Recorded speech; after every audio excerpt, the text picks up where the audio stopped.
Let me get this party started, okay? Welcome to another Between Two Stoves interview streaming live in the Indie Cooking group on Facebook. I really appreciate anybody and everybody that comes in to see this one. And I hope you guys will shout out a lot of questions for our very, very special guest today, Mr. Danny Johnson. The network brass around here really insists that I bring on much better looking guests than myself, okay? So this week, I'm bringing in some eye candy, and Danny Johnson is filling the role for that one, okay? He is the proprietor of the classic Sacramento Urban Specialty Market and Butcher Shop Taylor's Market. If you've ever seen this place, you know what I'm talking about. And if you haven't seen Taylor's Market, you need to get down there and check it out. It's a great, great store. But not only does Danny run this terrific Sacramento institution along with his wife, Kathy, he is also, are you ready for this? He's the captain of our own United States Butcher Challenge team, okay? We're gonna be talking to him about that. I gotta say, competitive meat cutting is my favorite team sport of all time. I'm not a big football guy, baseball, you can have it. Let me watch the butchers cut meat. It's amazing. It's exciting. It's just unlike anything you've ever seen. You really do need to check it out. It's going to be the next big thing. Okay. So I thought the next big, I missed the World Butcher Challenge in Sacramento this year. And so the next best thing was to bring Danny on to kind of talk about it. We are going to be looking at how he kind of got his start with the WBC and how he put the whole thing together. So I'm, again, really, really excited about this. And I hope you guys all get into it. I got Brittany Steffs out there. If you know her, James is out there watching. Steve, thanks for showing up, guys. Don't forget, we want lots and lots of questions on this show. So please shout them out. Now, one of the first things I'm going to do is I want to talk to him about how he got into meat cutting. And I wanted to ask him what the trade is like nowadays compared to what it used to be back in the day when I was a boy, when he was a boy, right? We're going to talk about the old-fashioned butcher shop market that he operates. It's really a great store, and I really wanted to kind of introduce that to you if you haven't seen it before. And I also wanted to pick his brain about what's going on in the store, what he's doing in there these days, and what kind of items are hot in there, so to speak, right? And so we're going to talk all about the store. I also wanted to talk about how he put this WBC, the World Butchers Challenge, together and how he brought that to Sacramento, the little town that could, okay? So ladies and gentlemen, hold on to your giblets. I want to bring you the incomparable Danny Johnson. Whoop, whoop. This is where the applause would come in, right? If we were a live show, okay? Again, wow. We're burning up the comment section. Lots of people checking in and shouting out to you, Danny. They're sending lots of love out there. Great to see that. Okay, so now to get started, we'll get started on the show, bring Danny on to start talking, and I can stop yakking so much. I was hoping that before we get into the whole butcher thing, maybe you could tell us a little bit about Taylor's Market in Sacramento. Taylor's Market was started in 1962 by Roy Taylor. It was the last neighborhood Safeway that was a conventional market, if you will, with a little neighborhood grocery store with a butcher shop. So Safeway left, and Roy Taylor decided to move over there. He had a place in Oak Park. He needed a good butcher, so he reached out to Ed Shell and said, "Hey, I need a butcher. I don't know anything about cutting meat." Ed said, "Well, I know that aspect of it." So Ed leased the meat market from Roy, and Ed was there from 1962. I walked in late April, mid-April of 1983, and asked him if I could get a job. I went to Oregon Meat Cutting School and got a little 6-month apprenticeship in. It was a very intense school. And Ed gave me a job wrapping 1-pound packages of hamburger. And so I was working part-time. I was getting married. I was still a teenager, and been there ever since. So started actually full-time July 4th, 1983. So as I recall, just going into the shop, you would still see the sign Bird and Shell Meats. There was still a little Safeway logo up above the door there, or above the corner.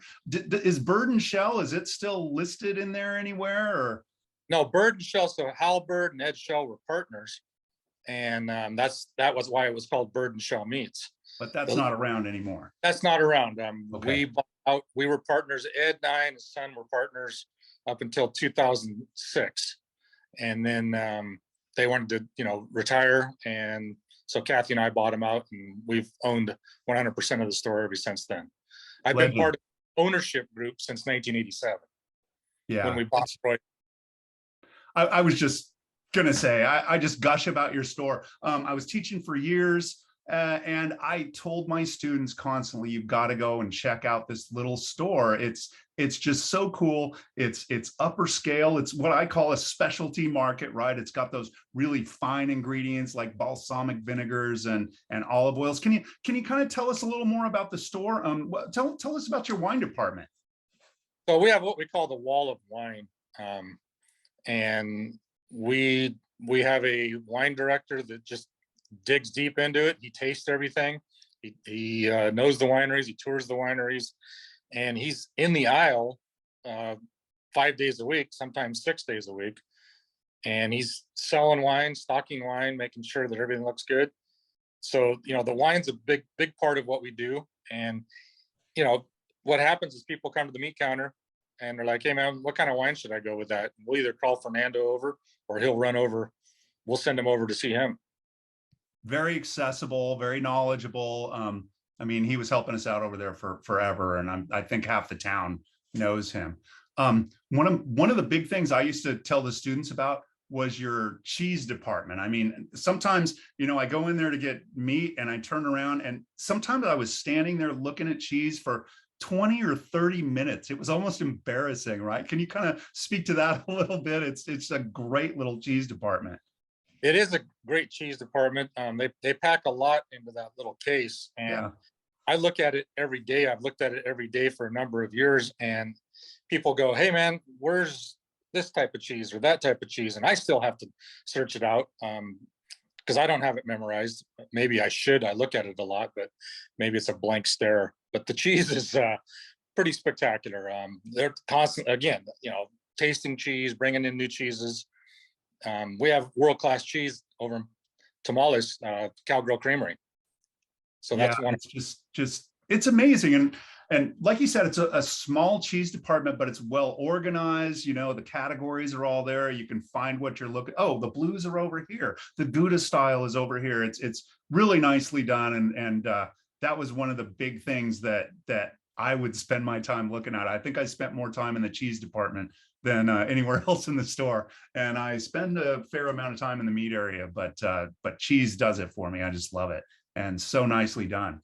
We'll go back to the store. I kind of want to talk about what you have in the case there and everything, but let's go back to the origin story. Like every superhero has an origin story, and you mentioned going to a butcher's apprenticeship program in Oregon. How'd you even get the meat bug in the beginning? So my grandfather had a ranch up in Ophir, up by Newcastle, about 30 miles northeast of Sacramento. Cool. It's where my mom grew up. My dad grew up there in the ranching industry as well. So I would go to the fruit sheds in Newcastle with my grandfather on delivery, and there was a butcher shop, little grocery store, neighborhood store called Quality Market across the town square. So everybody in town knew who I was. So he would just turn me loose. I was 5, 6 years old, running across town square over to the butcher shop. I would hang out with Louis, the butcher, and he'd put an apron on me. I'd sit there and eat hot dogs, watch him cut hogs. And I told anybody who would listen, I was going to be a butcher. Then I figured out how to play baseball. And so baseball was the first choice, but as you can see, I became a butcher. That is amazing. I can just kind of picture this 5-year-old kid, like, I'm going to be a butcher, eating hot dogs, wearing an apron. That's good stuff. That is great. What's the industry like? I mean, when I was a kid, I remember people would talk about, going through an apprenticeship in butchering and then, a journeyman butcher. They had all these different levels. What's the industry look like now compared to back then? When I got into it, it was, there's a lot of unions involved. I tried to find a job. I went to the union. I said, I want to be a butcher. They're like, you need to go find a job. I went to all the different stores. They're like, you need to go to the union. And I was really coming up against it. So I went to the career center at Sierra College and found a meat cutting school in Oregon. So I figured if I could get my first stage apprenticeship, which there was 4 stages to an apprenticeship, every 6 months, you had to do 1,040 hours of butchering. That's no joke. You would earn a stage. So at the end of 2 years, you're pretty proficient. You considered yourself a journeyman. They'd give you a couple tests. We don't have that anymore. Some of the corporate stores, they do some block testing. Every person that I hire at Taylor's, I teach myself. I get guys that have been in the industry for quite a few years going, I don't know how to break any animals, but I can cut out of a box. And, I appreciate that. There's nothing wrong with that. They just haven't had the opportunity to cut animals. So we've kind of taken it upon ourselves to try, and that's why we got involved with the World Butcher Challenge, to educate, and we want to bring back the art of butchery. And some people said it was dying. I think it's thriving in the right application. It's not an easy business. There's been quite a few guys get into it and go, this seems pretty cool, and then they flame out. I've never thought it wasn't cool, so my flame's still burning. That's awesome. That's awesome. Yeah, I think a lot of people don't realize they go to the grocery store and a lot of those butchers are just, like you said, opening a box. There's meat already in trays wrapped in there, ready to go. And they're just filling up the counter. And that's pretty much what they do. Your grocery store butcher shop is really not, like you said, breaking animals. So you might have this person working 10, 15, 20 years or whatever, and they really haven't touched too many whole animals. Yeah, absolutely. I had I won't name any names, but I know of a gentleman in town who's a very accomplished butcher, and I wanted to do some demos with him. And he told me, he goes, I've never broken an animal. And I was stunned. I was blown away. And I'm like, okay. I would never call myself a butcher. And, I would just never do that. But I've probably broken a lot more actual animals than most of your, grocery store butchers or any of those guys. So yeah, it's just kind of different. There aren't a lot of people that understand that distinction of getting in there and actually breaking down whole animals and making marketable cuts where people don't really see marketable cuts, right?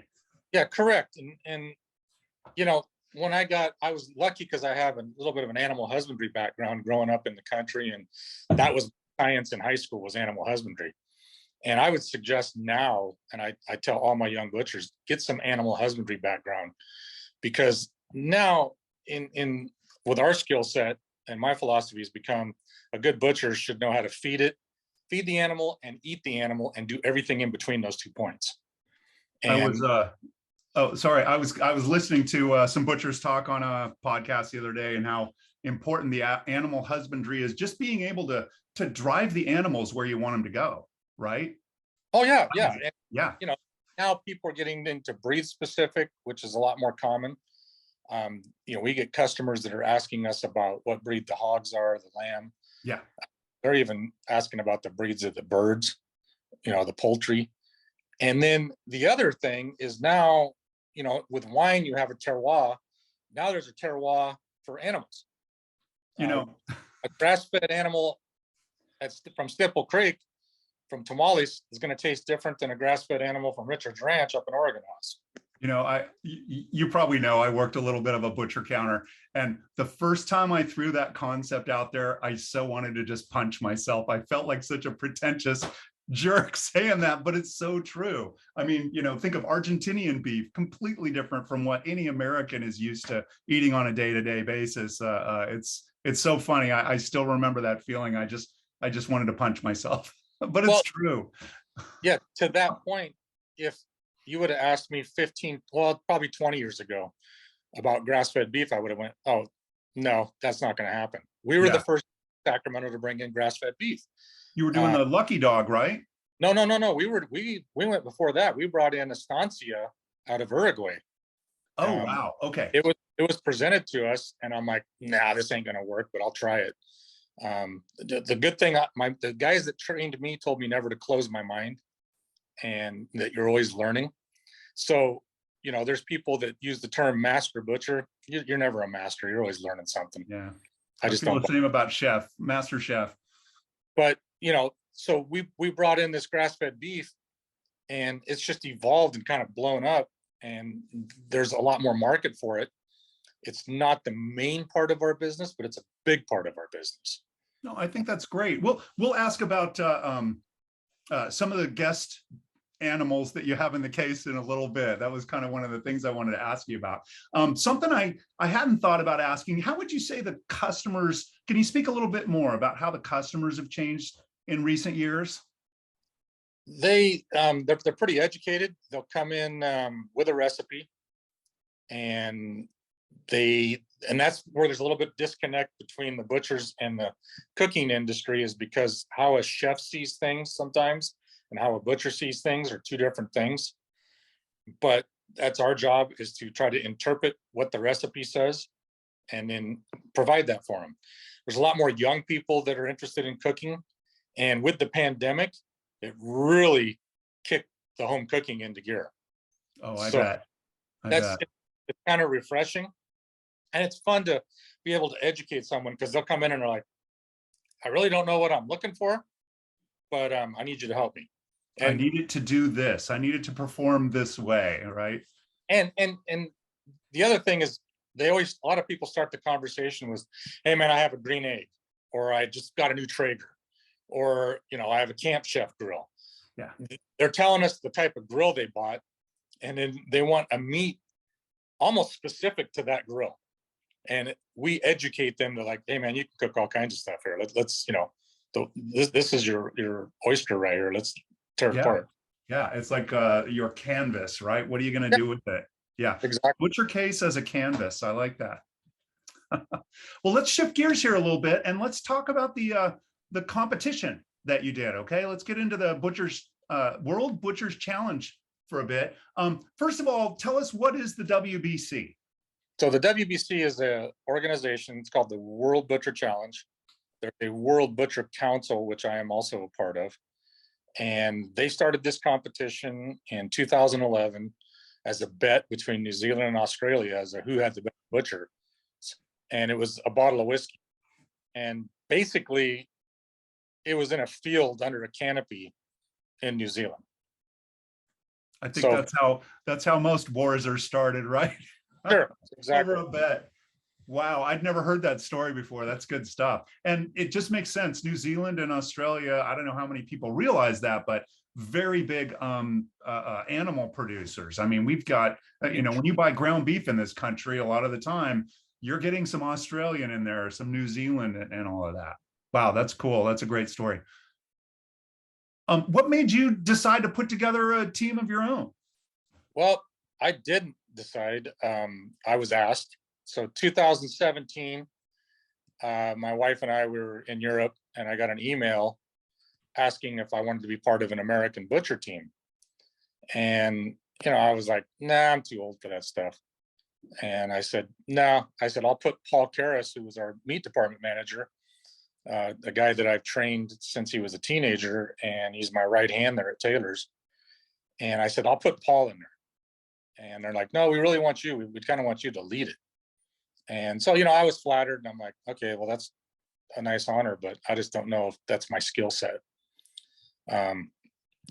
So we got back to the States. I called Paul and I go, hey, before we got back home, I said, you want to be part of this World Butcher Challenge? We kind of knew about it. We'd seen videos.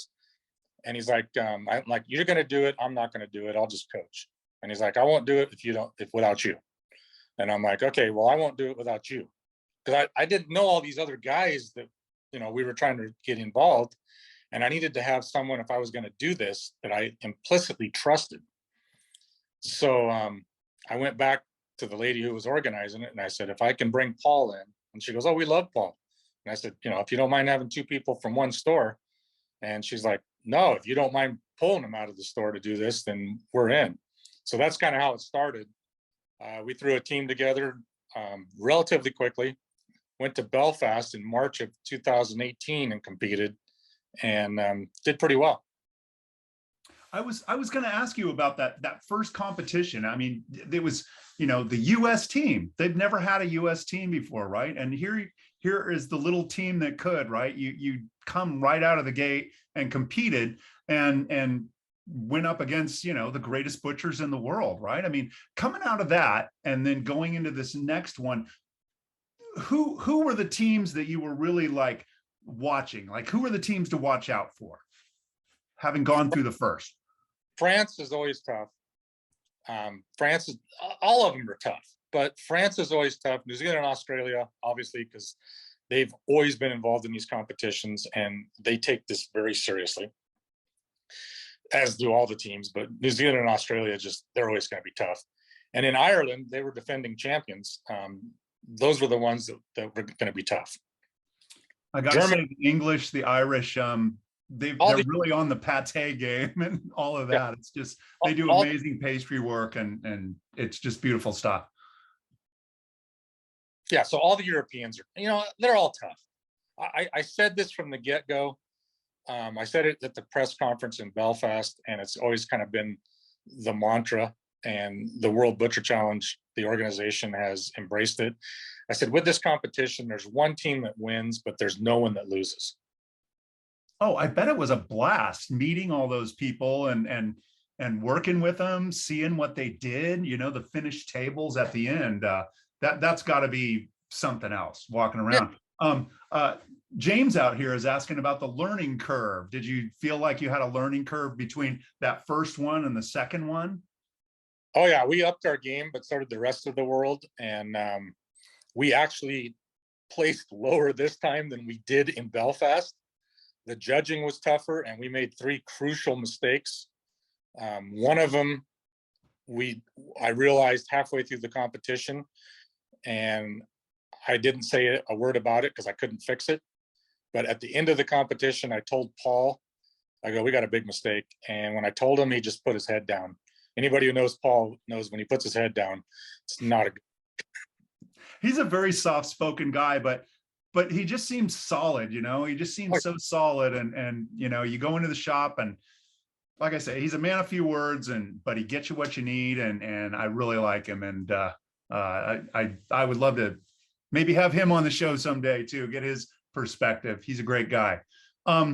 So after one competition under your belt, you were able to not only bring the WBC to America, you were also able to bring it to your own hometown. Can you kind of speak to that a little bit?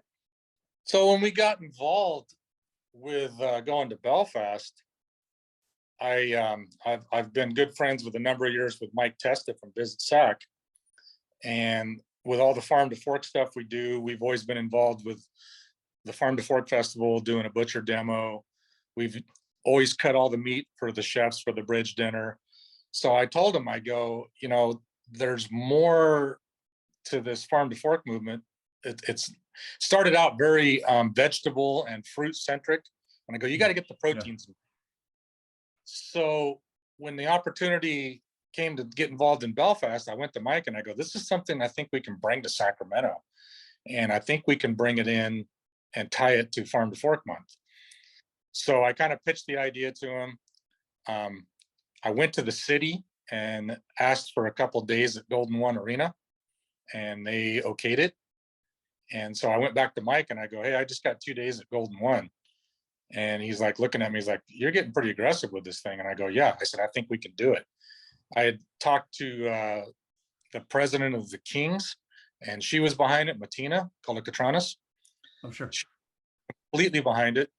So Mike turned Paul and I loose in Belfast they had a council meeting, and I got up and I pitched it, and I told him about the Golden One Arena and the idea and the vision.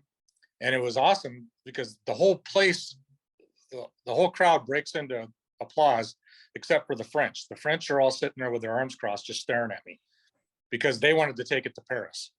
Oh, I'm sure. That was a plum coup that you did there. I still can't believe it. For those of you that are watching and don't know, the little town of Sacramento has branded itself the farm to fork capital of the world, and has really over the last 10, 15 years maybe made itself into a culinary destination. I mean, they have everything there. You mentioned it's fruits and produce and things like that, but look at all the ranching around there, cheese makers. They just have everything in this one little area. And I've always said Sacramento is a world-class food destination. It really is. They just have everything there. So I'm Oh, so stoked about that you got it, that you brought it to Sacramento. I thought that was just great.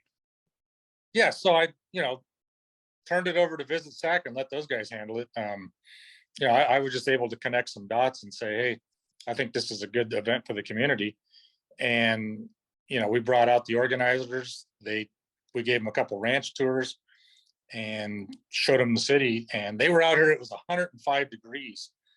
And we're on a ranch up in the foothills, and they thought it was the greatest thing in the world. And I'm just looking at Paul and Betsy from Visit Sac, and I'm like, this is horrible. Like, I think they're having a good time though, and they loved it. They loved it. Don't expect California to be that hot, during the summer. Amazing. So now you were set to go off in 20, weren't you? And COVID came along, and so I remember you brought the teams in from all over the world for the Farm to Fork Festival. Before that, can you kind of did you have to rebuild your team for this next one? Oh yeah, so 2019 we had what they called the Captain's Run at the Farm to Fork Festival. So it was 3 years ago Saturday, because the festival's coming up this Saturday. And then the COVID struck. We had a team in place and we'd already started practicing. And then we went on this pause. So we had a 2-year pause, basically. And in that time, we lost 3 members of our team. Being on this team is a huge commitment. It's people see the end game and see us competing on game day, and they're like, I want to do that. But they have no idea the commitment it takes, financially, mentally, physically, away from your family. It's a commitment. So we lost 3 team members, and we rebuilt that in January of this year, had our first practice in February, and then lost another team member in April and had to plug someone else in. So you didn't have much time at all to build this team. No, we didn't have the time. If we had the time that some of the countries have, I'd love to have that amount of time. Yeah. That's what we're up against, is how big our country is and flying people in. Yeah. So, I think your first team, didn't it have a guy from Hawaii? And no, that was, the first team for this team. And Brian actually ended up being our judge. He had to withdraw because he couldn't make the commitment to be here once a month for 3 days, but he was be our judge. So that was nice. So there must have been some lessons learned. I mean, the next time you decide to start a whole team and bring the entire world to your hometown, I mean, what would you do differently? Well, we've reformed ourselves as a nonprofit. We're called the Butchers of America. Anybody who's listening, you go on butchersofamerica.org and you can check out our website. What we're going to do differently is we will pay attention to a few details a little bit more so we can place higher. We had tryouts last time, and we did the best we could to get the message out. But now, with people seeing what happened with the World Butcher Challenge and actually visually seeing it, and the whole thing's on YouTube, we got people coming to us going, hey, I want to try out for the team. So the first step in tryouts is, they submit a video to us. We'll look at the video, and if we like the video, then we'll bring you in for an in-person tryout. And we're going to be looking for at least 4 new members of the team. I'm not going to do it again. I was one of the oldest competitors. I want to do it again. I feel I can still compete at a high level, but I also need to walk away and let some younger people do it. And I want to be able to coach, and I'm going to be the judge for the American team. So I'm going to coach and I'm going to manage. And I like the competition, but it's time for me to hang up the knife in that aspect of it and just mentor and coach some of the young guys. You're leaving a legacy behind, though, and there's nothing wrong with that, right? You don't have to be out there with them. You can be behind them, and the better they do, the better you look, right, the better you are. Yeah, it's a recruitment tool for the industry. It's getting people talking about the industry. Absolutely. So that's our motivation. That's just awesome. Great stuff. What a story behind all of that. So let's go ahead and shift gears again. Okay. I attended one of your butcher classes at your shop, at your store, right? And I was wondering if you're still offering butcher classes there, if you kind of speak to that a little bit. Yeah, we are. The butcher class thing started after we built out the restaurant next door, Taylor's Kitchen. I always kind of had this thing that we would be breaking animals. The meat department of Taylor's doesn't have a lot of room. So I'd have 3 or 4 front quarters on the block, and it's 11 o'clock in the morning. People are coming in to get sandwiches, and I'm hustling to get that beef off the block. So I'm breaking beef. People are trying to make ham sandwiches. people are buying sandwiches, and they're just hanging out watching us break beef. Yeah. And they're like, this is fascinating. And as we're doing it, we're telling them what we're doing. And, I was like, one day I'm going to just teach this. I'm going to have classes. So we started the classes in 2008. We first started them. I was like, there's no way it's going to have any legs. Well, here we are 14 years later, and I'm doing private classes. We do demos. We've done classes on ranches. Yeah, basically we have knives, we'll travel. We've done them in homes. I just did a thing for Discovery Channel for a travel guy. There's people are just, it's something that's interesting. It's visual. People want to know where their food comes from and where their meat comes from. You mentioned the Discovery Channel. Is there any way people can see that, or where would they go to find that? As soon as I find it, I'll let you know. Okay, sounds good. We'll throw it out there. Awesome. Maybe Paul can come back and tell us. Yeah. Very cool.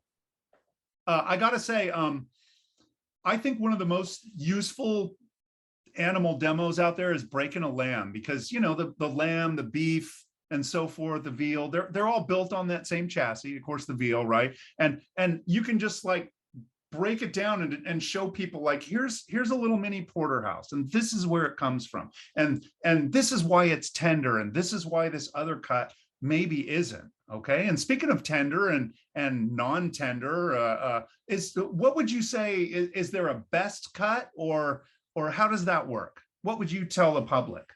Off of lamb? Off of anything, right? Are there bad cuts, I guess I would say, because some people think the most tender cut is the best cut. Is that true? There's not necessarily bad cuts, it's bad cooking. I mean, I hate to put it that. That's the reality. It's how you cook it and the method you use to cook it. You can take the most tender cut, let's say filet mignon, but if you overcook that thing, you have a disaster. Right. You can take short ribs, and if you cook them too fast, again, you have a disaster. But proper cooking methods is key to any of the cuts. So I don't really think there's a bad cut. It's just the method that you use to cook them.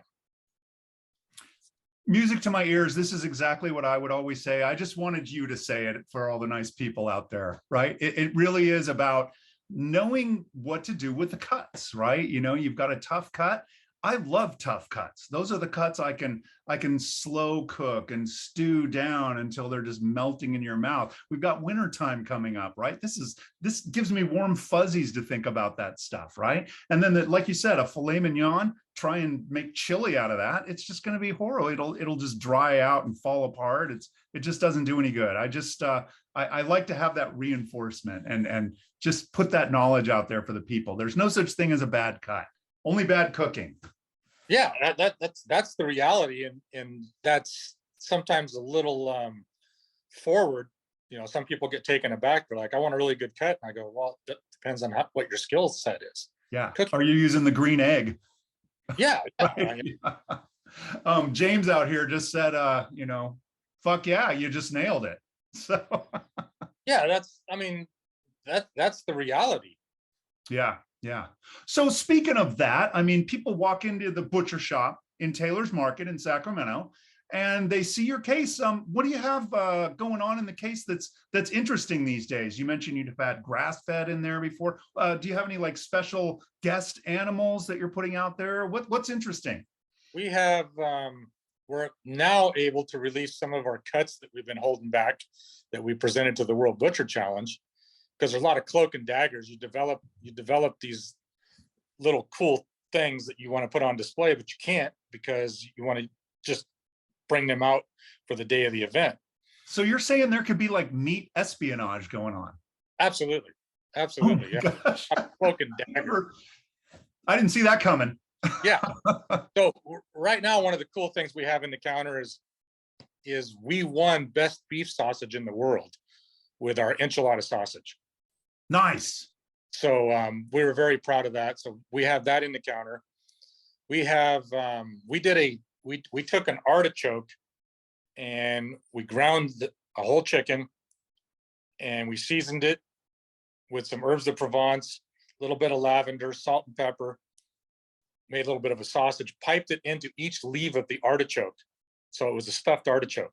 And then you roast that artichoke and you get a bite of chicken with each leaf on the artichoke. So you're seeing an artichoke with like a chicken mousse kind of in there.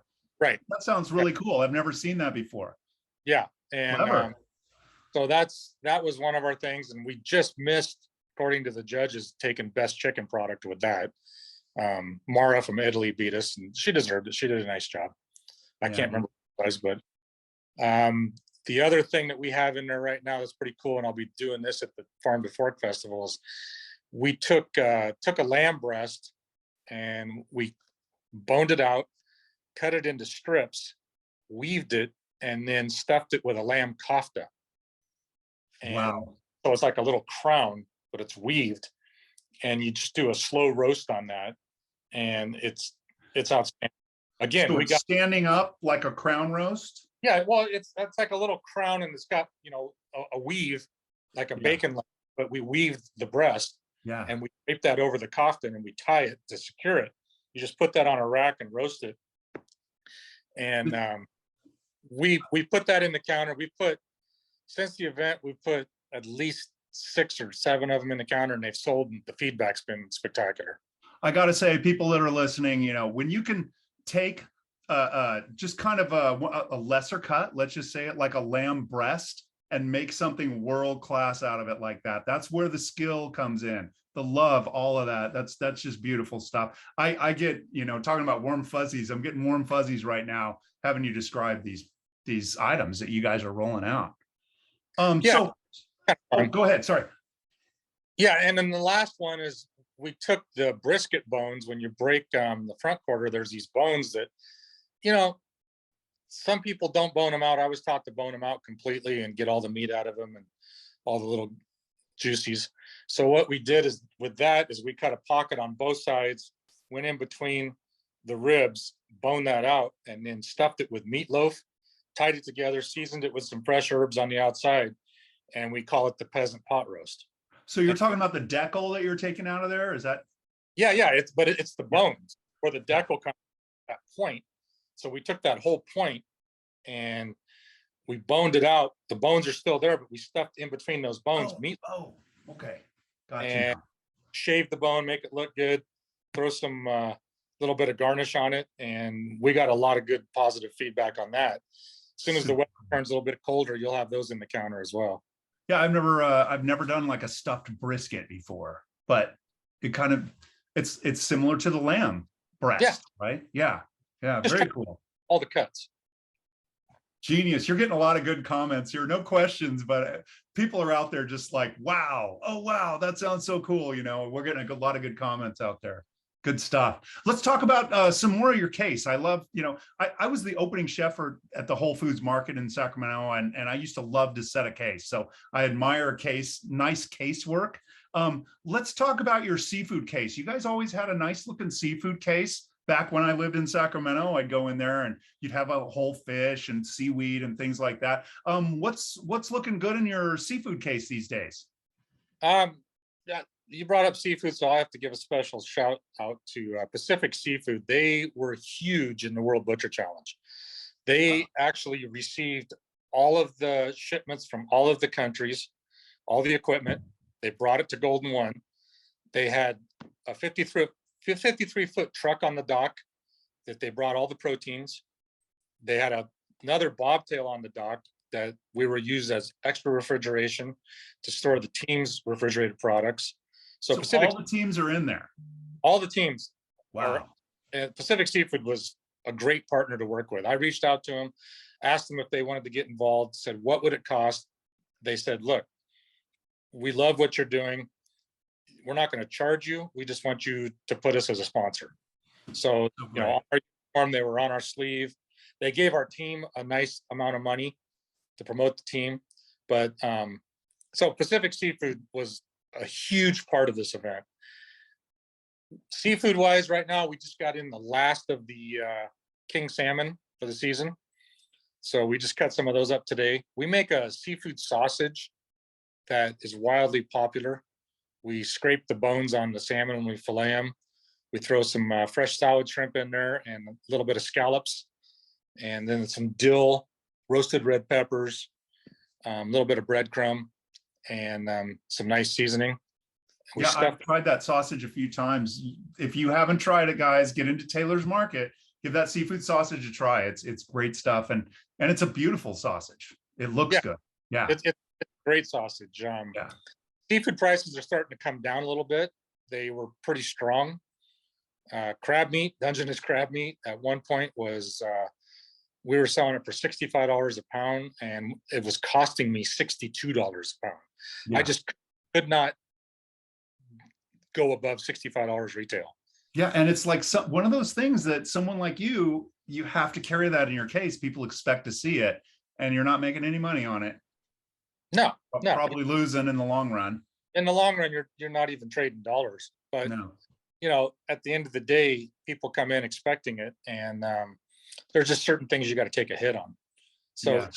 the margins in seafood right now aren't that great, but seafood's, you know, it's a big seller. Taylor's is a Petrali sole store, so we sell a copious amount of Petrali sole, and sole is one of my favorites. Yeah. The snapper was always a good value in there too. I would snap up that snapper when I saw it too. Good stuff. Let's keep going through your case, because I'm a grocery store nerd, right? And so what about your Deli Case charcuterie? Are you guys making any like dry cured meats these days? We do a little bit, not a whole lot.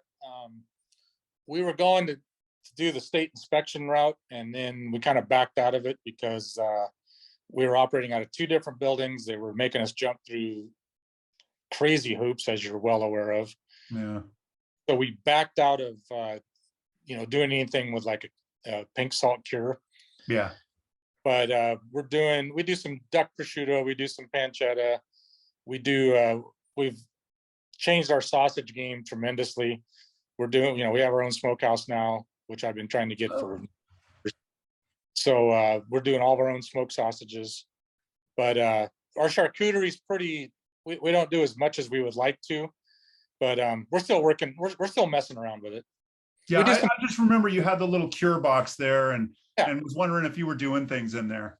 We do some Jean Collie, and we do some pâtés, and, you know, some terrines and stuff like that, but nothing. You know, we don't do salamis. We're not doing stuff like that. Yeah, and it's dangerous stuff. People don't realize. Part of it's just space. Yeah. And yeah. So all the celebrities, they all talk about the dry aged meats. Do you guys carry dry aged meats at Taylor's? Great question. Taylor's has been dry aged meat since 1962. Yeah.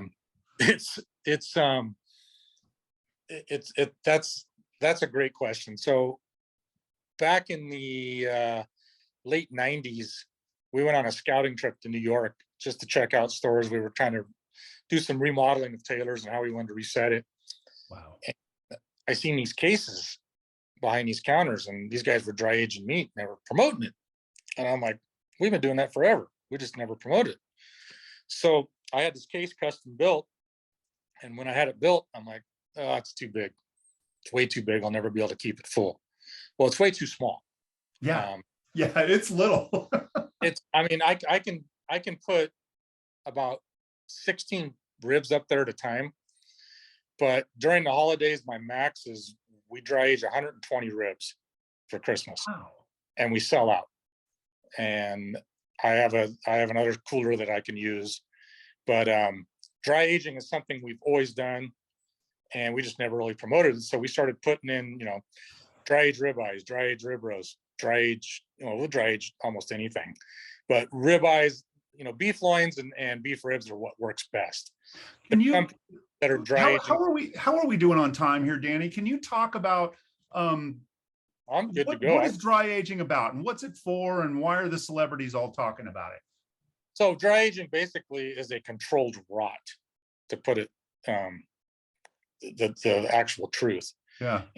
And it's a temperature controlled, humidity controlled thing where you let the natural enzymes of the meat break the fibers down, take some of the moisture out, and you're going to get the most intense, rich beef flavor you've ever had. Now, there's some places that will, anybody's familiar with cryovac, they'll take a cryovac rib and they'll open that rib up and they'll attempt to dry aging, but it's not a true dry age, because once something's cryovac, it's never going to age the way beef that has been broken ages. Right. So I've had this conversation with numerous people. There's some chefs that disagree with me. Actually, one of your coworkers and colleagues, him and I have bumped heads big time on this topic. I think I know who we're talking about. Well, we're not going to talk about that. Right.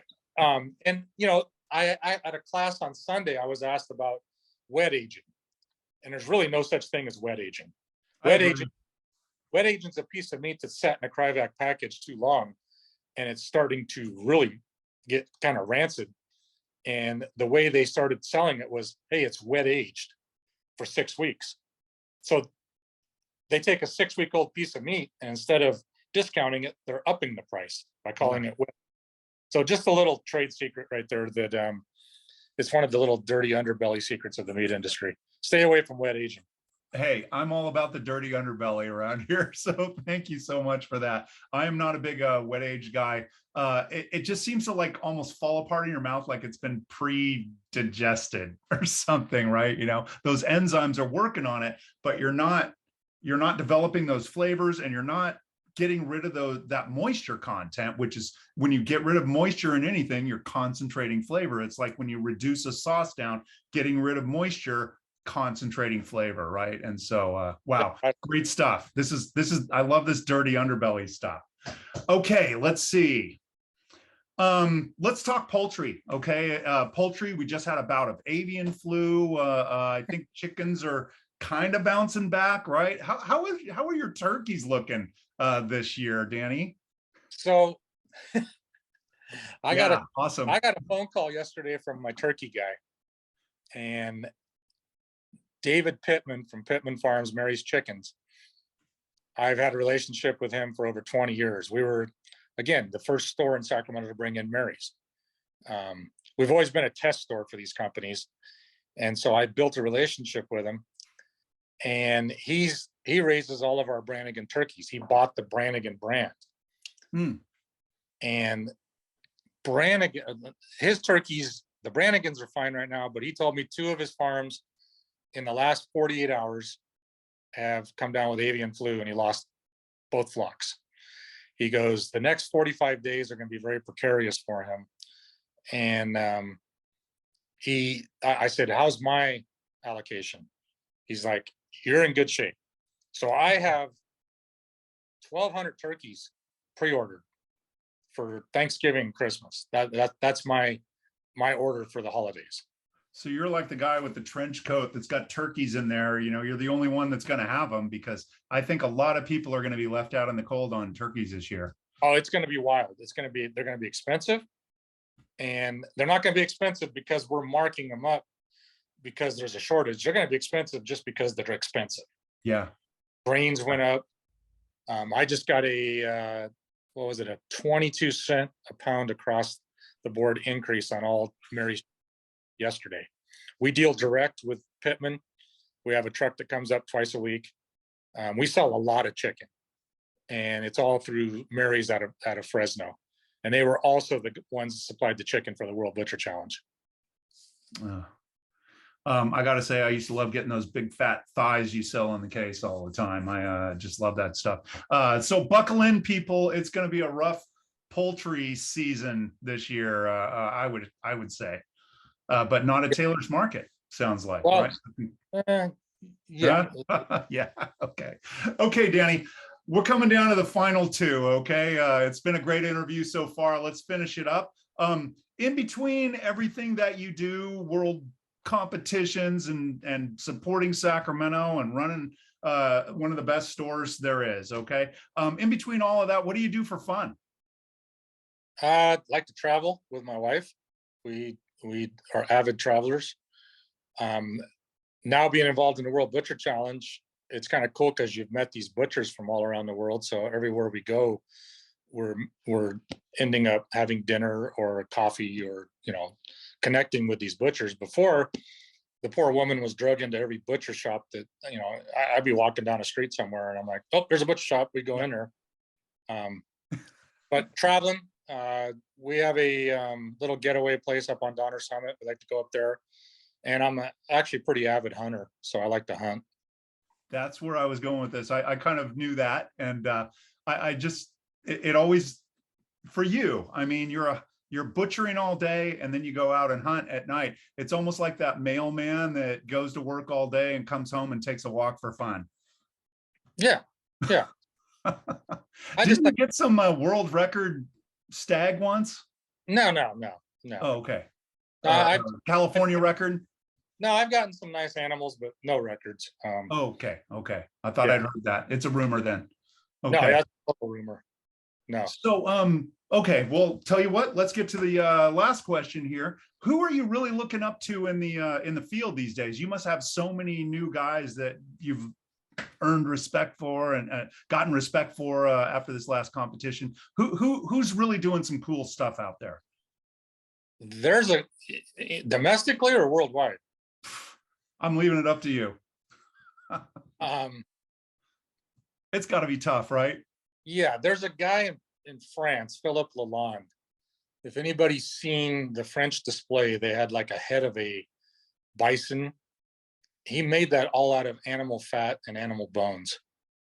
And he's a hell of a butcher, and he's a complete craftsman with crafting these things out of fat and bones and byproduct of animals. So Philip Lalonde, I have a lot of respect for. Everybody that was involved in the competition, I have a lot of respect for. I have the greatest respect for the guy right now who's in Iowa up to his ears in farm kill trying to catch up. So he can go have, it's, 10 o'clock in Iowa probably. So he's trying to get home so he can have dinner with his family. And this guy's just trying to eke out a living. That's the guy I have the most respect for, is the butcher that's by himself, or him and his wife are just in a little shop and they're busting their tail 6 days a week and taking Sundays off to clean. That's who I have the respect for. Wow. That's beautiful stuff. Well, okay, let's call it a night, Danny. Thanks so much. Again, I have to say, I get a little intimidated sitting alongside such a handsome man for this long, but it has been a pleasure. And thanks for tuning into the show, everybody. I think it was great. Like I said, we didn't get any questions necessarily, but gosh, we got Daniel's out there, Daniel Separek. Gosh, tons of people just tuning in and showing love. If you look back through the Facebook feed, you'll see them all. And it was really, really great sitting with you tonight. I just can't believe you did it. I sometimes I get lucky on this little fake show I got going here.